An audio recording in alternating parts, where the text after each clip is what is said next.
Hari Kartini yang jatuh setiap 21 April menjadi ritual nasional untuk mengenang jasa Raden Ajeng Kartini bagi perempuan Indonesia.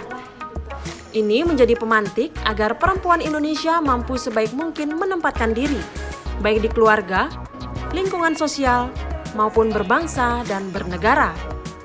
Termasuk di Bali. Kali ini kami bertamu ke kantor Santi Sastra Public Speaking yang berlokasi di Jalan Gatot Subroto 4 Denpasar. Untuk berbincang dan bertemu langsung dengan pimpinan Santi Sastra, yakni Ibu Putu Suprapti Santi Sastra. Perbincangan kami kali ini akan mengangkat tema seputar Hari Kartini, terutama terkait dinamika dan peran perempuan Bali di era saat ini.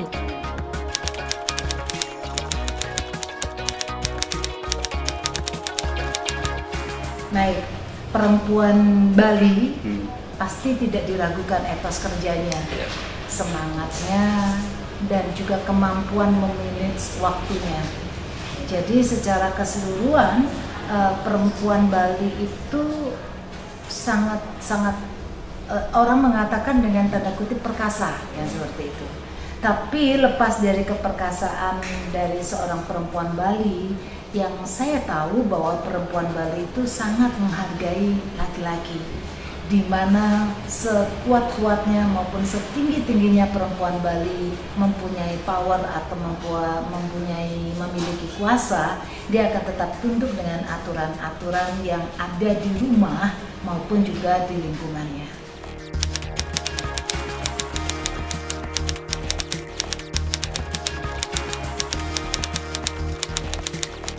Ya, Hari Kartini yang dulu selalu identik dengan kebayaan, artinya dengan lomba kebaya. Sekarang sudah nggak lagi hanya itu, artinya tetap ada, tetapi nggak hanya itu. Itu satu. Banyak kegiatan-kegiatan yang dilakukan, tidak hanya melulu lomba kebaya, ya. Ada surfing dengan pakaian kebaya pun. Ya. Di SPBU sekarang petugasnya banyak cewek-cewek perempuan saja. Yang dulu mungkin orang laki. Terus kemudian kalau dari slogan habis gelap terbitlah terang, itu sepertinya tetap mendarah daging dan sudah benar-benar terekam di dalam pikiran bawah sadar semua orang Indonesia bahwa itu miliknya, slogannya Ibu Kartini, yang mengajarkan sebetulnya supaya kita ini tidak gampang putus asa, tidak gampang menjadi kecil hati, harus tetap tangguh karena habis gelap itu pasti akan ada terang. Ya, jangan hanya mengeluh, karena dengan mengeluh tidak akan merubah situasi dan kondisi. Seperti kondisi-kondisi yang sekarang. Ini kan kita sudah nggak lagi mengeluh tentang corona, tidak lagi mengeluh dengan pandemi, tetapi kita justru melihat ada hal-hal yang lebih baik, hal-hal yang lebih positif dan menjanjikan pada masa-masa pandemi atau corona seperti sekarang.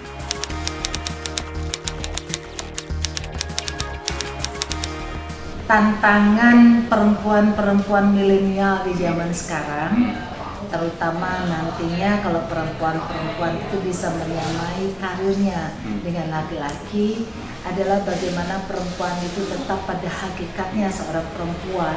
Yang paling utama adalah dia tahu posisi dirinya sebagai seorang istri, dia tahu posisi dirinya sebagai seorang ibu, sehingga dia tidak akan mengabaikan dan melupakan kondisi dan perannya dia sebagai ibu atau istri, meskipun yang mempunyai berkecukupan dalam ekonomi atau dalam hal fasilitas yang lain.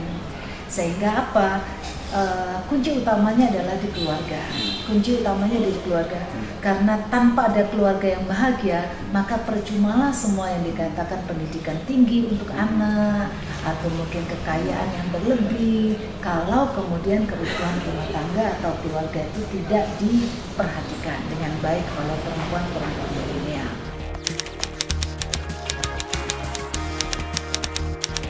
Pada perempuan-perempuan Bali dan perempuan-perempuan di Bali, Indonesia juga yang ada di Indonesia, bahwa pada hakikatnya perempuan dan laki-laki itu memang berbeda, tetapi bukan untuk dibeda-bedakan.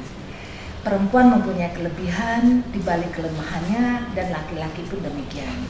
Maka dari itu antara perempuan dan laki-laki itu harus bekerja sama untuk saling menghargai dan memahami.